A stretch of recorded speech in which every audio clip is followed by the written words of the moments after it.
why I think Liu Kang is broken. Now, first things first, there's broken and then OP. OP is the lesser, broken is worse.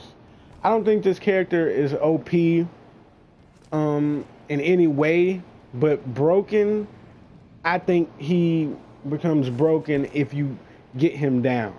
Now, if you just play this character at base and you want to do some simple stuff like this, then I think the character is pretty mid-tier, or maybe upper mid. No, you just want to do combos like this. Oh, wait.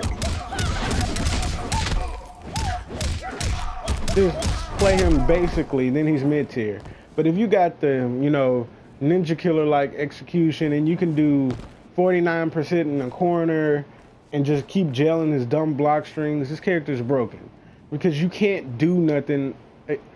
With the final patch of the game, it nerfed like armored launchers and mix-ups.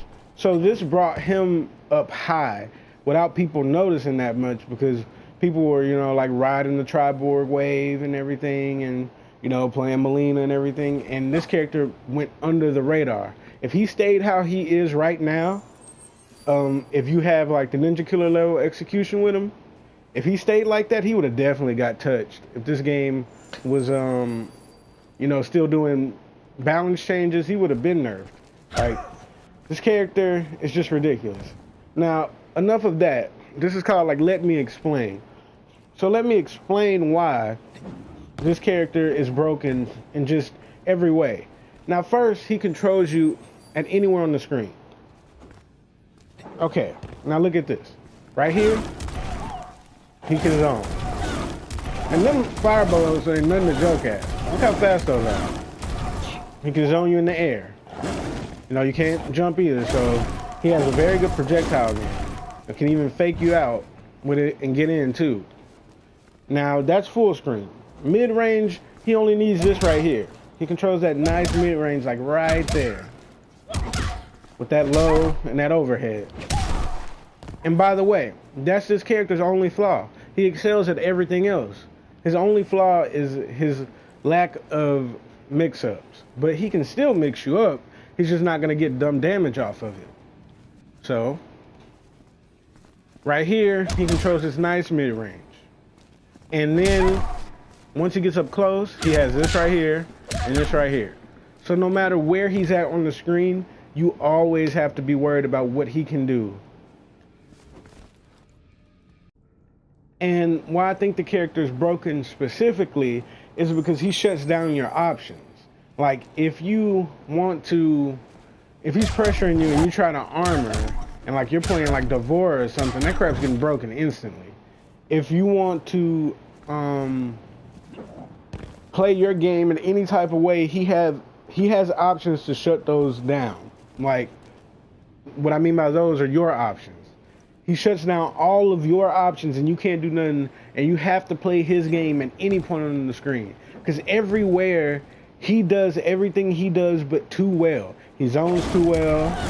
He plays his mid-range well, because you're either getting knocked down right here or you're getting opened up. And why this character is like mid-tier at base is, if you do all this stuff like, you know, just casually, and you didn't really, well, if you can't, or you really didn't try to take the time to get your execution with him like to the maximum, he's gonna just be okay. But if you actually learn this character, all the stuff he's doing like that, he's converting into dumb damage off of the hits he does get. And then once he gets that, the corner carry is ridiculous because it's bicycle kick. Like, look at that. That pushes you like so far to the corner.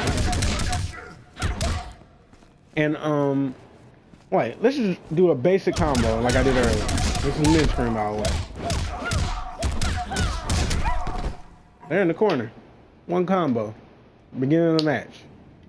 And the corner is where this character just becomes completely busted. And while I think this character does take skill to play, if you want to get the maximum execution, that doesn't excuse him for being broken. Even though I prefer a character to be broken if they take skill.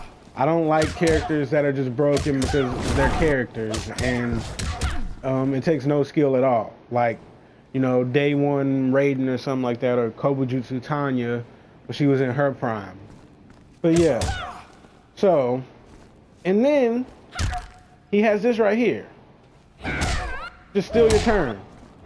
He can go down one, boom, my turn now. Or your turn is gone. You don't get a turn. And if you want to interrupt it, you have to be ready. Like, you need like a 7 or 8 frame, I think, to interrupt that. Which a lot of people have, but you still have to be ready. Put it on record. Have them walk up. Do that. You gotta be ready. I'm surprised I got it in the first try. But you gotta really be ready to interrupt that. See, I didn't get it right there. That crap is hard to interrupt. Oh, it traded. But you gotta see what I mean. So, a character that can take your turn because of his cancels, shuts you down in almost every way, can easily decide that, hey, you don't get a turn now. Down one that. Like, you don't get your turn. And that just sums up this character to me. He shuts down a lot of your options while just enforcing his dumb pressure. And when you finally do get a turn, it's just that right there. That all day. Like, he's stealing your turns, and you gotta watch out for that. So he can get a free down one, and if he knows you're looking out for this, boom, more pressure. And this character is just ridiculous. He just really is if you have the execution. The Ninja Killer level execution. While this game has been out, there's only been 2 people that I have seen personally play this character in like a tournament setting and do dumb stuff with him. Like, think about that. All the people who play this game, and only 2 people have been able to master this character to the point to where he was just oppressive. And those 2 people were, I think his name was CRX Rockamaka or something. That was the first dude, and then Ninja Killer, obviously. But the first dude I listed, he kind of didn't perform well offline as he did online, so he got forgotten about pretty quickly, honestly, but he was still amazing. If you look him up, you're gonna see that he like started all the dumb Kang stuff, like the crazy pressure and everything. And yeah, that basically sums up the video. So, sum it up like I said, to explain why, in case people didn't like understand what I was saying completely. Why this character is broken, I'm gonna try to explain it in a minute or less. From right here, he controls everything. I mean, from right here, he controls the full screen. From right here, he controls the mid-screen really well, because you're either getting opened up or knocked down. Right here, you're not armoring, and he can also pressure very well with his cancels and everything. And once he gets you to the corner, which is very easy for him to do, even if you play him basically, and if you have the execution, he knocks you down right here and gets like 49% off of the next touch. And the grabs with him are basically just free. So this character does everything except mix, but he does everything a little too well. And that's why I personally think this character is broken if you have the maximum execution with him. But anyways, that's enough on Liu Kang. I hope you guys enjoyed this video. Don't forget to like, comment, subscribe, and Nickopz out.